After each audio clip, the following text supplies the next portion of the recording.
ওনারা যেমন জামাত করছে, যে জিকির করছে, তেমনি আব্দুল্লাহ তাহের সাহেব বললেন যে 3বারের দুর্নীতিতে চ্যাম্পিয়ন, এমন সরকারকে ভোট দেন না। যে যার একটা সরকার তাদের 2জন শীর্ষ নেতা ছিল, মন্ত্রী ছিল, এবং তারা এই জামায়াত এবং বিএনপি দুর্নীতিতে চ্যাম্পিয়ন, এটা এগুলো শুধু মুনাফিকের রাজনীতি, এটা হচ্ছে নিমক হারামের রাজনীতি।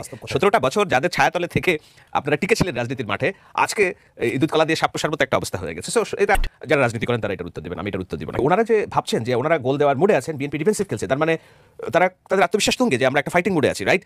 এখন যদি নির্বাচন হয় এবং ওনারা যদি 15টা আসন পান, তাহলে তো আর বলতে পারবেন না যে এটা মানে একতরফা নির্বাচন হয়ে গেছে। কারণ আজকে তাহের সাহেব যেইভাবে দুর্নীতিতে চ্যাম্পিয়ন বলছে, ঠিক আছে, এই তাহের সাহেবরা জান প্রাণ দিয়ে ধানের শীষের জন্য ভোট চাইছে একসময়, নিজে ধানের শীষ থেকে হ্যাঁ, জান প্রাণ দিয়ে, এবং তারা আজকে এইভাবে বলছে। আমার কাছে খারাপ লাগছে যে মানে সম্পর্ক বদলে গেল একটি পলকে, ঠিক আছে, খালি ভোটের কারণে দোষারোপ করছে, কিন্তু সেই দোষটা যে নিজের উপর পড়ছে সেটা খেয়াল করছে না।